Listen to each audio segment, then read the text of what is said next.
Okay, இப்போ அந்த காரியங்கள்லாம் முடிஞ்சிருச்சு. இப்போ அடுத்த 2வது டாப்பிக்கில் நம்ம போயிட்டோம். பிசாசின் கிரியைகள் என்ன, பிசாசினுடைய நாமங்கள், நம்ம அதில் அவனுடைய கிரியைகளையும் ஒரு பார்ட்டாக பார்த்தோம். இனி தனிப்பட்ட முறையில் பிசாசினுடைய கிரியைகள் என்ன அப்படின்னா, கடந்த வாரத்தில் நான் சொன்னது போல் பாவத்தை செய்ய தூண்டுவான். பாகம் 1 நான் பேசினது என்னது, அவன் பாவத்தை செய்ய தூண்டுவான். காயினை என்ன பண்ணா, பொல்லாங்கான் ஆபேலை கொலை செய்யும்படி தூண்டினான். தூண்டினானா இல்லையா? வசனமே இருக்கு, தூண்டினான்னு வசனமே இருக்கு.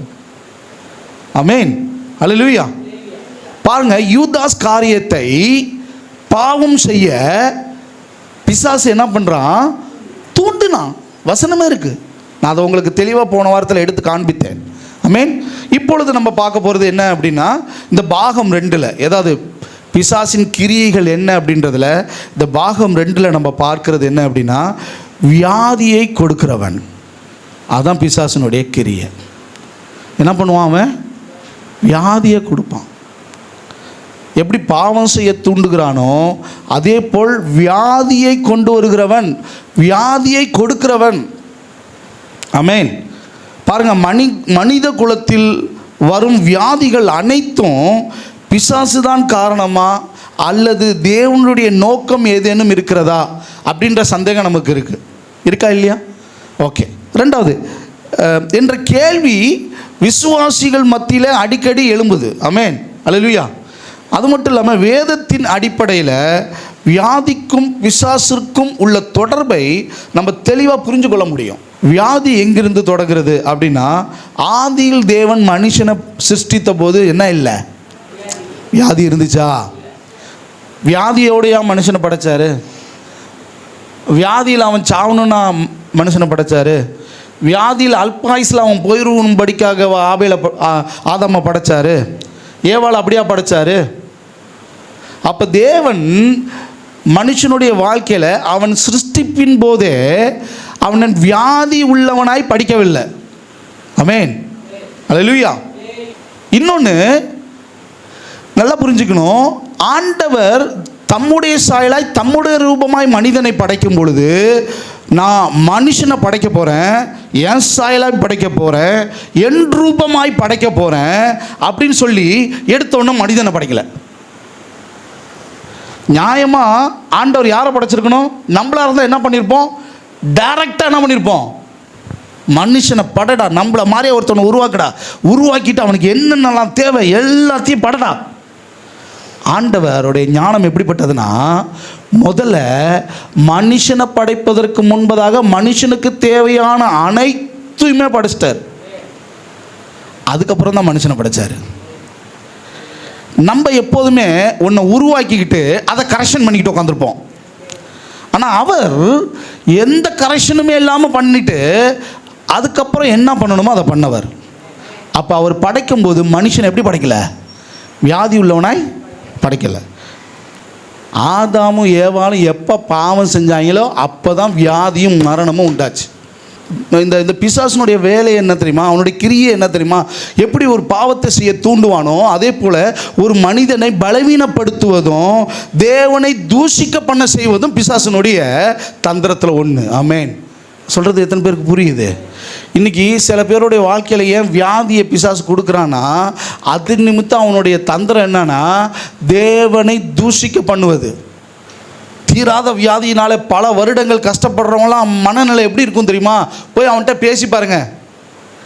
ஆண்டவரை பற்றி நீங்கள் சொல்லும் போது மொதல் வார்த்தை என்ன சொல்லுவோம்? ஆண்டவராது ஒன்று, அது போய் இதுக்கு மேலே வாழ்க்கையில் நான் என்ன படணும்? ஆண்டவர்னு ஒருத்தர் இருந்தானா எனக்கு எந்தெந்த பிரச்சனை? நானும் போகாத கோயில் இல்லை, தேடாத தெய்வம் இல்லை, வணங்காத தெய்வம் கிடையாது, எல்லாத்தையும் பார்த்தாச்சு. ஓகே, இன்னும் கொஞ்சம் நாளில் சாவ போகிறேன், இந்த வியாதியினால் இன்னும் பட்டுக்கிட்டே வலி, ஏதோ நம்ம தலையில் விழுந்தது அளவு தான், இனி போய் சாமி கீமின்ட்டு அதெல்லாம் எல்லாத்தையும் கும்பிட்டாச்சு போ அப்படி சொல்கிறவங்க எத்தனை மனநிலையில் இருக்கிறவங்க இருக்காங்க தெரியுமா? கடவுள் மேலே கோபத்தை உண்டாக்குவது, தேவனை நாவினால தூஷிக்க பண்ணும்படிக்கான வேலை தான் என்னது? அந்த வியாதியை ஒரு ஆயுதமாக பயன்படுத்துகிறான். தேவனை தூஷிக்க வியாதியை ஒரு ஆயுதமாய் பயன்படுத்துகிறதே நம்மளால் என்ன பண்ண முடியும்? பார்க்க முடியும். யோபு 2வது அதிகாரம் 7ஆம் வசனத்தில் பார்க்க முடியும். அப்பொழுது சாத்தான் கர்த்தருடைய சந்ததியை விட்டு புறப்பட்டு யோபுவின் உள்ளங்கால் தொடங்கி அவன் உச்சந்தலை மட்டும் கொடிய பருக்களால் அவனை வாதித்தான். அவன் ஒரு ஓட்டை எடுத்து தன்னை சுரண்டி கொண்டு சாம்பலில் உட்கார்ந்தான். அப்பொழுது அவன் மனைவி அவனை பார்த்து, நீ இன்னும் உம்முடைய உத்தமத்தில் உறுதியாய் நிற்கிறாயோ? தேவனை தூஷித்து ஜீவனை விடும் என்றான். இப்போ நான் ஒன்று கேட்குறேன், யோபு பாவம் செஞ்சானா? பாவம் செஞ்சான்னு பைபிளில் போட்டிருக்கா? அவன் உத்தமனும், அவனுக்கு எப்படியா வியாதி வந்துச்சு? ஆண்டவர் வியாதி கொடுத்தாரா? இங்கே தேவன் வியாதி கொடுத்தாருன்னு சொல்லப்பட்டிருக்கா? இன்னொரு காரியம், தேவ பிள்ளைகள் பிசாசுகளை விரட்ட போகும்போது, கிராமத்தில் போகும்போது ஒரு ரகசியத்தை உங்களுக்கு சொல்கிறேன். சில பேர் இப்படி காலை தூக்கி காட்டுவாங்க. என்ன பண்ணுவாங்க? எங்களுக்காக ஜோம் பண்ணுங்க அப்படின்னு. எதுக்காக ஜோம் பண்ணணுன்னு அப்படியே சிரிச்சுக்கிட்டு இப்படி காலை தூக்கி காட்டுவாங்க. 2 காலும் பார்த்தீங்கன்னா புண்ணாக இருக்கும். 2 காலும் பார்த்துருக்கீங்களா? சீல் வடிஞ்ச மாதிரி கொதன்னு வீங்கி புண்ணாக இருக்கும். அப்படின்னா நம்ம மேட்ரு என்ன தெரியுமா? நல்லா புரிஞ்சுக்கோங்க. இங்கே வசனம் என்ன சொல்லுது பாருங்க. உள்ளங்கால் தொடங்கி, யோபுவின் உள்ளங்கால் தொடங்கி அவன் உச்சந்தலை மட்டும், மேலேருந்து கீழே கிடையாது. மேலேருந்து கீழே ஆசீர்வதிக்கிறது யாரு? கீழேருந்து மேலே வரைக்கும் சோதிக்கிறது யாரு? ஜாக்கிரதை.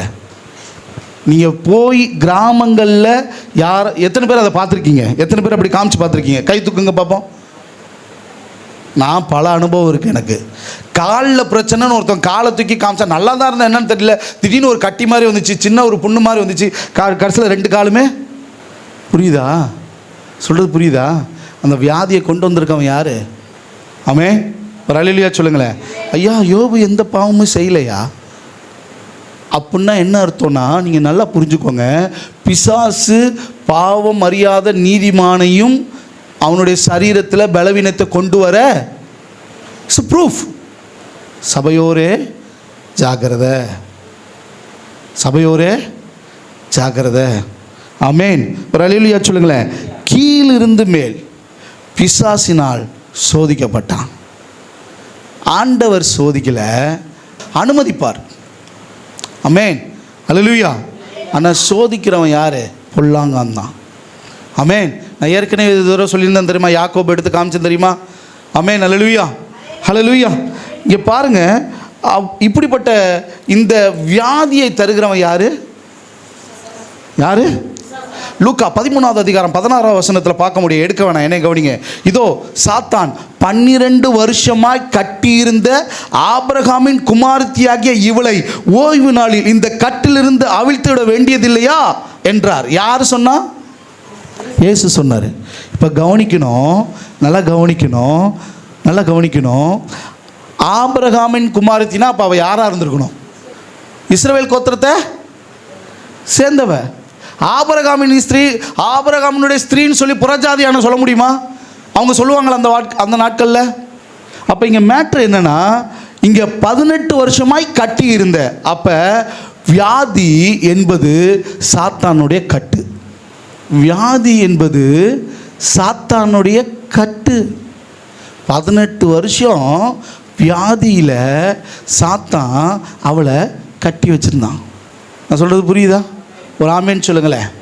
இன்றைக்கி வியாதின்னு வந்து நம்ம சாதாரணமாக நினச்சிட்றோம், அற்பமாக நினச்சிட்றோம். தேவ பிள்ளைகள் அதை குறித்து ஒரு தெளிவு இருக்கணும் நமக்கு. வியாதிக்காக போய் ஜோம் பண்ண போகிறேன். நீங்கள் கிராமத்தில் ஜோம் பண்ண போனாலும் சரி, உறவினர்கள் மத்தியில் ஜோம் பண்ணாலும் சரி, இல்லை நண்பர்கள் மத்தியில் ஜோம் பண்ண போனாலும் சரி, அதிகாரத்தோடு போகணும், அதிகாரத்தோடு செய்யணும். நம்ம ஜோம் பண்ணாலாம் நடக்குமா? நமக்கு அந்த வல்லமை இருக்கா? ஆண்டவரே நானே சரியில்லைன்னு போய் கை வைக்காத. வைக்காமல் இருக்கிறது ரொம்ப நல்லது. நிறைய பேர் வச்சு தான் வாங்கிட்டு ஓடியாந்துருக்கிறாங்க. நல்லா புரிஞ்சுக்கோங்க. உங்கள் ஆவிக்குரிய நிலை எங்கே இருக்கிறது? உங்களுக்கு தேவன் அதிகாரத்தை கொடுத்துட்டாரு. அந்த ஃபெய்த்து ஆப்ரேட் பண்ணுறது உங்கள் கையில் இருக்குது. அந்த ஃபெய்த்தில் நீங்கள் முதல்ல உறுதியாக இருக்கீங்களா? உங்கள் ரட்சிப்பின் அனுபவத்தில் நீங்கள் உறுதியாக இருக்கீங்களா? அவர் மேலே உள்ள விசுவாசத்தில் நீங்கள் உறுதியாக இருக்கிறீங்களா? தாராளமாக நீங்கள் பிசாசை துரத்தலாம், தப்பே கிடையாது. உங்களை கண்டா பிசாசு நடுங்குவான். ஆமென்.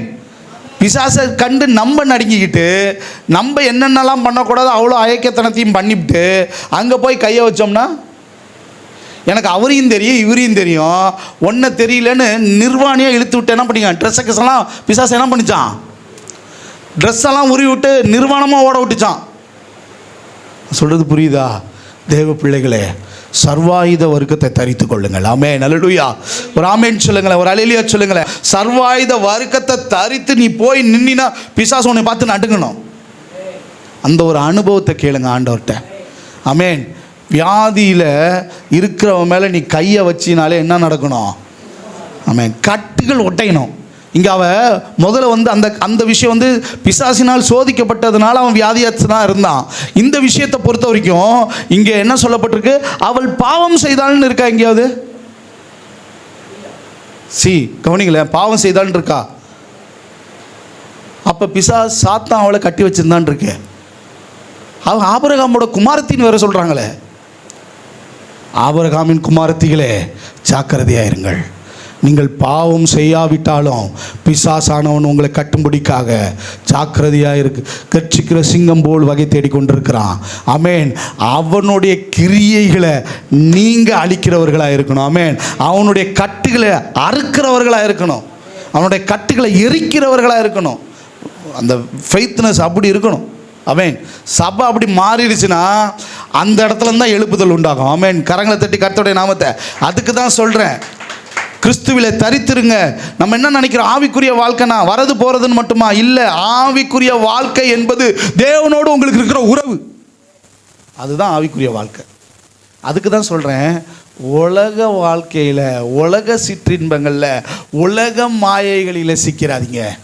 அது தேவனுக்கு விரோதமாய் பகையாய் முடியும். உங்கள் பேச்சில், உங்கள் செயலில், உங்கள் நடக்கையில் நீங்கள் ஆவிக்குண்டானவர்கள் என்பது நீங்கள் வெளிப்படுத்த வேணாம், வெளிப்படும். அது ஒரு அழகு, அது ஒரு அழகு, அது ஒரு மகிமை, அது ஒரு தேவ பிரசன்னம் உங்கள் மேலே நிற்கும். உங்களை பார்க்கும்போது தேவ பிரசன்னம், அப்படியே தேவ சமாதானம் உங்கள் இருதயத்தை நிரப்பும். உங்களை பார்க்கும்போது, உங்கள்கிட்ட பேசும்போது மற்றவர்கள் அந்த சமாதானத்தை என்ன பண்ண முடியும்? பெற்றுக்கொள்ள முடியும். ஆமென். ஒரு அல்லேலூயா சொல்லுங்களேன். சரி, நேரம் குறைவாக இருக்குது பாருங்கள். அடுத்து இன்னொரு காரியத்தை எடுத்து நான் காண்பிக்க வைக்கிறேன். இங்கே அவள் பாவம் செய்தால்னு பைபிள் அங்கே மென்ஷன் ஆனதா என்னன்னு எனக்கு தெரியல. மேபி இன்னொன்று அதை நம்ம டீப்பாக உள்ளே போகணும், வேறு ஏதாவது டாக்குமெண்ட்லாம் போய் பார்த்து. ஆனால் அவள் ஆபிரகாமின் குமாரதி, அவள் கட்டில் இருந்தா. சாத்தான் அவனை கட்டி வச்சுருந்தான். எத்தனை வருஷம்? 1 or 2 years கிடையாது, 18 years. பாருங்க, யோவான் 5வது அதிகாரம் 14ஆம் வசனத்தில் பார்க்க முடியும். யோவான் 5வது அதிகாரம் 14ஆம் வசனத்தில் இங்கே வேற மாதிரி. அதற்கு பின்பு இயேசு அவனை தேவாலயத்தில் கண்டு, தேவாலயத்தில் பார்க்குறாரு, இதோ நீ சொஸ்தமானாய், அதிக கேடானதொன்றும் உனக்கு வராதபடி இனி பாவம் செய்யாதே என்றார். அந்த வியாதியஸ்தனுக்கு சுகப்படுத்தினார். அவர் மறுபடியும் தேவாலயத்தில் சந்திக்கிறாரு. சந்திக்கும் போது இனி அதிக கேடு ஒன்றும். அப்போ அந்த வியாதி அவனுக்கு வந்த கேடு, அந்த கேடு எதனால் வந்துச்சுன்னா பாவம் செஞ்சதுனால வந்துச்சு. நீ பாவம் செஞ்சாலும் வரும், சோதனையினாலும் வரும். நீங்கள் தேவனுடைய பிள்ளையாக இருந்தாலும் உங்களுடைய சரீரத்தை வியாதி மேற்கொள்ள முயற்சி பண்ணும். ஆனால் ஒன்றை புரிஞ்சுக்கோங்க, சர்ப்பங்களையும் தேள்களையும் மிதிக்கவும் சத்துருனுடைய சகல வல்லமைகளையும் மேற்கொள்ளத்தக்கதான அதிகாரம் உங்களுக்கு,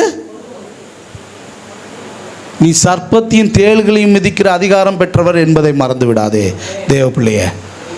துரைத்தனங்களையும் அதிகாரங்களையும் உரிந்து கொண்டு வெளியரங்கமான கோலையுமாக்கி அவைகளின் மேல் சிலுவையில் வெற்றி சிறந்தவர். நீங்களும் நானும் ஆராதிக்கிறவர், நீங்களும் நானும் பிலீவ் பண்ணுறவர். சிலுவையில் அவர் வெற்றி சிறந்துட்டார். அபிஷேகம் பண்ண போகிற நாள் தான், ராஜாவாய் முடிசோட போகிற நாள் தான் 1000 வருட ஆளுக. நான் சொல்கிறது புரியுதா? நான் சொல்கிறது புரியுதா? ஒரு ஆமேன்னு சொல்லுங்களேன். அவர் மீண்டும் வருவார். இந்த ரகசிய வருகையை கணக்கு எடுத்துக்காதீங்க, அது மத்தியாகத்தில். அதுக்கு அடுத்து இன்னொரு வருகை இருக்குது. உபத்திரவ காலம்லாம் முடிஞ்சு ராஜாவை, மெஷியாவை அபிஷேகம் பண்ணுவாங்க. என்னன்னு? ராஜாவாய் அபிஷேகம் பண்ணுவார். இப்போ அவர் ஆல்ரெடி சிலுவையில் என்ன பண்ணிட்டாரு? கதை முடிஞ்சிச்சு. என்னை விசுவாசிக்கிறவன் நான் செய்த கிரியைகளை இவைகளை பார்க்கிறோம். அத்தாரிட்டி என் கையில் இருக்கு. பிசாசுக்கு எதிர்த்து நில்லுங்கள்னு சொல்லிட்டாரு. ஆனால் நான் ஏன் எதிர்த்து நிற்க முடியல? ஏன் என் வாழ்க்கையில் வியாதி என்னை மேற்கொள்ள முடியுது? ஏன் வறுமை என்னை மேற்கொள்ளுது? இச்சை என்னை மேற்கொள்ளுது? உலக சிற்றின்மை என்னை மேற்கொள்ளுது? மாம்சம் என்னை மேற்கொள்கிறது? விஷயம் என்னன்னா, நான் அந்த பெற்றுக்கொண்ட நான் அந்த ஃபெய்த்தில் இன்னும் நான் என்ன பண்ணலை? பலப்படலை. எனக்குள்ள இன்னும் பல காரியங்கள், உலகத்தின் காரியங்கள் என்னை என்ன பண்ணி கொண்டே இருக்குது? எனக்குள்ள கிரியை செய்து கொண்டே இருக்குது. என்னை விளை வைத்து கொண்டே இருக்குது. என்னை தந்திரமாய் எனக்குள்ள என்ன பண்ணிட்டு கொண்டு இருக்குது? அன்பு தேவ பிள்ளைகளே, ஒரு ஆமேன்னு சொல்லுங்களேன். நான் ஒன்று சொல்கிறேன், நான் மறுபடியும் சொல்கிறேன். அப்போ ஸ்பிரிச்சுவல் லைஃப் எது? எப்பொழுது நீங்கள் கை வைத்தால் அற்புதம் நடக்கும். எப்போது பிசாசு நடக்கும்? வியாதிகள் மறையும், வியாதிகள் நீங்கும், கட்டுகள் அறுக்கப்படும். தேவனோடு இருக்கிற உறவுல பலப்படும் போது அதுதான் ஸ்பிரிச்சுவல் லைஃப். ஆவி அவருடைய ஆவியோட கனெக்ட் ஆகணும். நடுவில் வேறு ஆவியோட கனெக்ட் ஆகிறதுனால தான் என்ன ஆகுது? நமக்கு பஞ்சாயத்து. நல்ல ஒரு ஆவிக்குரிய பிள்ளை, ரசிக்கப்பட்ட பிள்ளை, நல்லா படித்து நல்லா வந்துக்கிட்டு இருந்தா, காலேஜ் போனால் அங்கே வேற ஒரு ஆவி அலைஞ்சிச்சு. மணவாளன் யாருன்னு இந்த பிள்ளை அறிஞ்சிருந்தா, நான் மணவாட்டின்றதை அறிஞ்சிருந்தா, மணவாளனை மறந்துட்டு வேறு ஆவியோட கனெக்ட் ஆனா என்ன ஆயிடுச்சு? மணவாளனோட இருக்கிற தொடர்பு போச்சு, பிரசன்னமும் போச்சு, ஆவிக்குரிய வாழ்க்கையும் போச்சு, ஆவிக்குரிய ஜீபியம் போச்சு, ஜபம் போச்சு. நல்லா புரிஞ்சுக்கோங்க. என்றைக்குமே பாஸ்டர் 100% அந்த அப்படியே நூலை பிடிச்ச மாதிரி நிற்கிறாரேன்னா ஒன்று தான். இதில் எந்த இடத்துல சின்ன காரியத்துக்காக நீங்கள் காம்ப்ரமைஸ் பண்ணுவீங்க பாருங்கள், அதுதான் பிசாசானவன் உங்களுக்குள்ள கிரியை செய்ய நீங்கள் ஏற்படுத்துகிற பெரிய ஓட்டை. குடிக்கும்போது குடிக்காரன் எவனுமே எடுத்தோடனே ஒரு ஃபுல் பாட்டில் எடுத்து அடிக்க போகிறதில்ல. இன்றைக்கி ஒரு நாள் சும்மா ஒரு சந்தோஷத்துக்காக, ஃப்ரெண்ட்ஸுக்காக சின்னதாக ஒரு பெக்கு தானே, அந்த பெக்கு தான் கோட்ரு ஆகும், அந்த கோட்ரு தான் ஆஃப் ஆகும், அந்த ஆஃப் தான் ஃபுல் ஆகும். யாருமே இந்த சின்ன விஷயம் அப்படின்னு கேர்லெஸ்ஸாக நினைக்கிறோம் பாருங்க. அந்த சின்ன விஷயத்தில் தான் பிசாசு உங்களுடைய பெரிய வீழ்ச்சிக்கான காரணத்தை வச்சிருக்கிறான். தேவ பிள்ளைகளை மறந்துடாதீங்க. சொல்கிறது புரியுதா? நான் சொல்கிறது புரியுதா? அன்பு தேவ பிள்ளைகளை ஒரு ஆமேன்னு சொல்லுங்களேன். சரி, நான் நேரம் இல்லை, இந்த வசனத்தோடு நான் சொல்லி முடிக்க பிரயாசப்படுறேன். மார்க் 9:25 அதில், அப்பொழுது ஜனங்கள் கூட்டமாய் ஓடி வருகிறதை இயேசு கண்டு அந்த அசுத்த ஆவியை நோக்கி, ஊமையும் செவிடுமான ஆவியே, இவனை விட்டு புறப்பட்டு போ, இனி இவனுக்குள் போகாதே என்று நான் உனக்கு கட்டளையிடுகிறேன் என்று அதை அதட்டினார். அப்பொழுது அது சத்தமிட்டு அவனை மிகவும் அலக்களித்து புறப்பட்டு போயிற்று. அதற்கு அவர், இவ்வகை பிசாசு ஜபத்தினாலும் உபவாசத்தினாலும் அன்றி மற்றொன்று விதத்தினாலும் புறப்பட்டு போகாது என்றார். அப்போ இவ்வளோ நாள் இவன் விட்டு போனோன்னு அவன் என்ன பண்ணுறான்னா, அலக்கழிச்சு புறப்பட்டது அவன் பேசினான் இருக்கு. இப்போ மேட்ரு என்னன்னா, இவ்வளோ நாள் அவன் ஊமையாக இருந்ததுக்கு காரணம் யார்? இவ்வளோ நாள் அவன் செவிட்டு தன்மையாக இருந்ததுக்கு காரணம் யார்? இன்றைக்கி மனுகுலத்தை பல வகையில் குருடர்களாய், செவிடர்களாய், ஊமையர்களாய் பல வகையில் பிசாசானவன் என்ன பண்ணிட்டு இருக்கிறான்? பலவிதமான ஆவிகளினாலே கட்டுண்டு இருக்கிறாங்க. தேவ பிள்ளைகளை அவங்களோட வாழ்க்கையில் அவங்க கட்டுகளிலிருந்து விடுதலை வேணும். குருடர்கள் கண்கள் திறக்கப்படணும். அது பை பர்த் பிரதர். அவன் பிறந்ததுலேருந்து அவன் ஊமை. அப்படி ஒருத்தவனுக்கும் சுகம் கிடைச்சிச்சா இல்லையா? ஒரு ஆமேன்னு சொல்லுங்க.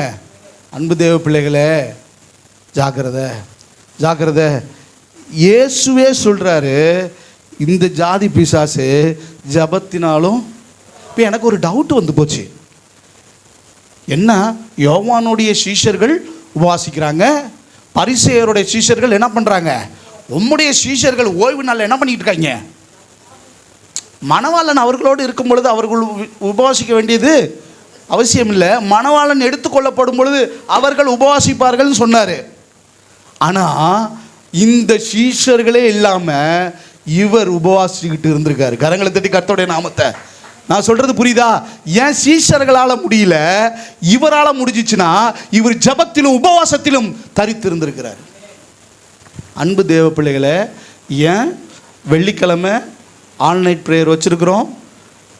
ஏன் சபையில் மூன்றாவது வார சனிக்கிழமை உபவாச கூடுகை வச்சுருக்கிறோம் அப்படின்னா, நீங்கள் ஜபத்திலும் உபவாசத்திலையும் வளரணும் தான். உங்கள் தனிப்பட்ட முறையில் நீங்கள் அதை செய்யுங்க, ஓகே. ஆனால் சபை செய்ய வேண்டிய கடமை, சபை உங்களுக்கு அந்த நேரத்தை ஒதுக்க வேண்டிய கடமை, சபை உங்களை செயலாற்ற வேண்டிய கடமைன்னு ஒன்று இருக்கு இல்லையா சபைக்கு? அதில் பங்கெடுங்க.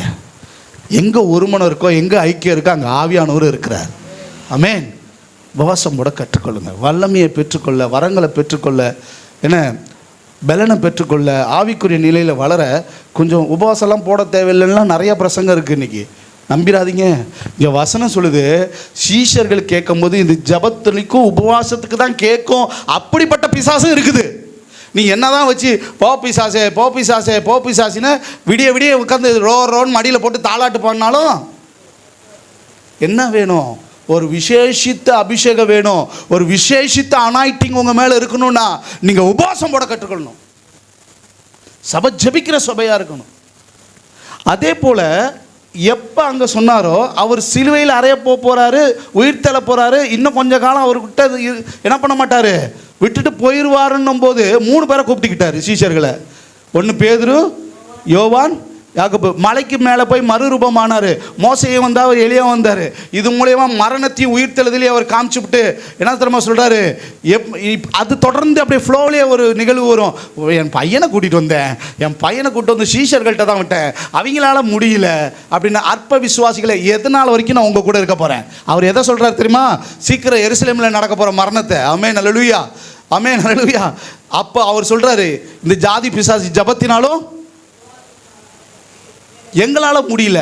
கரெக்டாக பேதுரு கையை போட்டு இன்னும் தனியாக கூட்டிகிட்டு போய் ரகசியமாக கேட்குற, எங்களால் முடியல, உம்மால முடிஞ்சு போட உபவாசத்தை, உன்னாலையும் நடக்கும். சில பிசாசுகள்லாம் நீங்கள் அப்படிப்பட்ட தலைமை பீட பிசாசுகள். புரியுதா நான் சொல்கிறது? எப்படி தேவனுடைய ராஜ்யம்னு ஒன்று கட்டமைப்பாக இருக்கோ, அதே போல் பிசாசனுடைய ராஜ்யமும் கட்டமைப்பாக இருக்கிறது. லூசிஃபரினுடைய ஆவி, அதெல்லாம் தலைமை பீடத்தின் ஆவிகள் என்னாகும்? போராடும். ஜெயம் அதுகளுக்கு கிடையாது, நம்மகிட்ட தான் இருக்கு. ஆனால் அதை மேற்கொள்ளத்தக்கதான பலனும் ஆற்றலும் ஜெயமும் அந்த விசுவாசமும் நமக்குள்ள இருக்கணுமே. நான் சொல்றது போகுதா? பவுல் சொன்னா ஓடிச்சே, பேதுரு சொன்னா ஓடிச்சே, மற்றவங்க சொல்ல முடியும் ஏன் ட்ரெஸ்ஸை உருவி விட்டு நிர்வாணமாக ஓட விட்டுச்சு? அதான் மேட்ரு. நம்ம எந்த இடத்துல இருக்கிறோம், நம்ம யாராக இருக்கிறோம், அது ரொம்ப முக்கியம். ஆமென் அல்லேலூயா, அல்லேலூயா. உங்களாலையும் முடியும் தேவ பிள்ளைகளே, பிசாசை விரட்ட முடியும். நீங்கள் பிசாசை விரட்டியே ஆகணும். நீங்கள் தேவனுடைய ராஜ்யத்தை கட்டி ஆகணும். நீங்கள் தேவனுடைய சுவிசேஷத்தை சொல்லி ஆகணும். நீங்கள் சீஷர்களை உருவாக்கி ஆகணும். ஏன் தெரியுமா? அது நியூ கவர்மெண்ட்டில் ஆண்டவராகிய இயேசு கிறிஸ்து நமக்கு கொடுத்த கட்டளை. வியாதியிலிருந்து என்ன உண்டு? பிசாசின் கிரியைகளுக்கு நாம் எப்படி தப்பித்துக் கொள்ள முடியும்னா, பிசாசின் கிரியைகளை எப்படி நம்ம எதிர்த்து நிற்க முடியும்னா, அவருடைய நாமத்தினால, அவருடைய ரத்தத்தினால. ஒரு ஆமென் சொல்லுங்க. ஆமென். சர்ப்பங்களை எடுப்பார்கள், சாவுக்கு ஏதுவான யாதொன்றை குடித்தாலும் அது அவர்களை சேதப்படுத்தாது. வியாதியஸ்தர்கள் மேல் கையை வைப்பார்கள், அப்பொழுது அவர்கள் சுத்தமாவார்கள். நான் கையை வச்சா சுத்தமாகணும்னா என் மேல அவருடைய பிரசன்னம் இருக்கணும், தேவ பிரசன்னம் இருக்கணும். அந்த அபிஷேகம் எனக்கு இருக்கணும், அந்த அபிஷேகம் என் மேல இருக்கணும். ஒரு ஆமென் சொல்லுங்க, ஒரு அல்லேலூயா சொல்லுங்க. சங்கீதம் 107:20 பார்க்கிறோம், அவர் தமது வசனத்தை அனுப்பி அவர்களை குணமாக்குவார், அவர்களை அழிவுக்கு தப்புவிப்பார். சத்தியத்தை அறிய அறிய என்ன சத்தியம் என்ன ஆகும்? விடுதலை கொடுக்கும். ஆமென். அல்லேலூயா. பாருங்க, யாக்கோபு 5:14-15 அப்பொழுது விசுவாசம் உள்ள ஜெபம் பிணியாகியை ரட்சிக்கும், கர்த்தர் அவனை எழுப்புவார், அவன் பாவம் செய்தவனானால் அது அவனுக்கு மன்னிக்கப்படும். அந்த வாரத்தில் ஒரு சிஸ்டர் வந்திருந்தாங்க. உடம்பு ஃபுல்லாக, சரீரம் ஃபுல்லாக பார்க்கவே ரொம்ப ஒரு மாதிரி ஃபுல்லாக எல்லாமே அந்த சரீரமே அவன் பார்க்க அப்படி இருக்கு. அவங்கள நான் நல்ல நிலைமையில பார்த்துருக்கேன். அவங்க நல்ல ஒரு தெளிவாக உள்ளவங்களாக பார்த்துருக்கேன். அவங்க குடும்ப பிரச்சனைக்காக வந்தாங்க, ஜோம் பண்ணோம், சத்தியத்தை சொன்னோம், உற்சாகமாக வந்தாங்க. அந்த குடும்ப பிரச்சனை, அவங்க பிள்ளைங்க பிரச்சனைலாம் சரியாச்சு ஆரம்ப நாட்களில் நான் சொல்கிறேன்.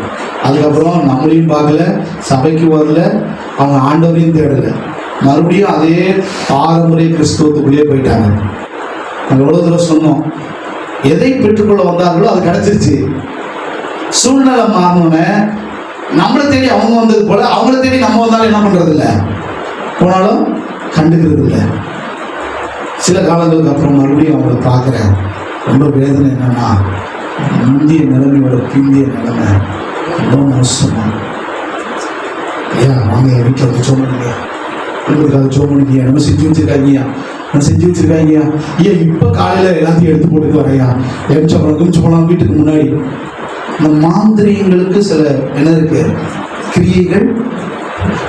இந்த சகோதரனுடைய அன்னைக்கு வசனத்தில் நிற்கிறிய, வார்த்தையில் நிற்கிறிய, சத்தியத்தில் நிற்கிறிய, நீ குடும்பம் சீரழிஞ்சு ஏமா என்ன காரணம் நீங்க நினைக்கிறீங்க? நாங்கள் இந்த வீட்டெல்லாம் விட்டுட்டு போயிடணும், இந்த வீடெல்லாம் எங்களுக்கு இல்லாமல் போயிடணுன்றதுக்காக பண்றாங்க. இன்னைக்கு கூட தேடி உங்களை வந்து தூரத்துல பார்க்க முடியாது. ஏங்கிறாங்க உடம்பு ஃபுல்லா. நம்ம பிசாசை ஓட்டும் போது பிசாசை விரட்டிட்டு அவங்க விடுதலை ஆக்கிட்டு மட்டும் வந்துடாதுங்க. அவங்கள தொடர்ந்து போய் என்ன பண்ணுங்க, அவன் வசனத்தில் நிற்க ஆரம்பிக்கணும், வசனத்தில் பலப்படுத்தணும், சத்தியத்தில் பலப்படுத்தணும், கிறிஸ்துவில் பலப்படுத்தணும், சீஷனாய் பலப்படுத்தணும். மறுபடியும் அந்த பிசாசோ அந்த கிரியைகளோ அந்த குடும்பத்தை அந்த செய்வினை கட்டுகளோ அவங்களை மேற்கொள்ளக்கூடாதுன்னா ஒரே வழி, அவன் ஆண்டவருக்குள்ள வரலன்னா, ஆவிக்குரிய ஐக்கியம் கொள்ளலன்னா, ஆவிக்குரிய நிலையில தேவனோட உறவு இல்லைன்னா நீ என்ன பண்ணாலும் வேஸ்ட். செபிச்சா ஆண்டவர் அற்புதம் செஞ்சாரு, வாய்ப்புகளை கொடுத்துட்டாரு, வழிகளை கொடுத்துட்டாரு, ரட்சிப்புக்கான பாதையை கொடுத்துட்டாரு, நித்திய ஜீவனுக்கான வழியை காட்டிட்டாரு. நான் கேட்க மாட்டேன், என் வேலை முடிஞ்சிச்சுன்னு போனீங்கன்னா மறுபடியும் சின்னாபினப்பட்டு எங்க திரும்பி அங்கதான் நல்லா இருக்கும் சொல்லும்போதே கேட்டுக்கலாம், பட்டு தான் திருந்தணும்னு. சரி, ஓகே, கர்த்தருக்கு ஸ்தோத்திரம். இந்த நாளில் இந்த காரியத்தை நான் உங்களோடு கூட இடைப்பட கர்த்தர் கிருபை செய்தார். நல்லா புரிஞ்சுக்கணும். பிசாசனுடைய கிரியைகள் என்னது? வியாதியை, அவன் பிசாசு பாவத்தை செய்ய தூண்டுவான், வியாதியை நம்ம மத்தியில் என்ன பண்ணுவான், கொண்டு வருவான். கட்டுகளை, வியாதியை, பிரச்சனைகளை. ஆமென். அல்லேலூயா. இதிலிருந்து ஒரே ஒரு விடுதலை தான், அவருடைய ரத்தம் தான் விடுதலை, அவருடைய நாமம் தான் விடுதலை. ஆமென். அவர் தான் விடுதலை. ஆமென். கர்த்தருடைய நாமம் மகிமைப்படுவதாக. அப்படியே நம்ம கர்த்தரை பற்றி நிறைய சொல்லுவோம்.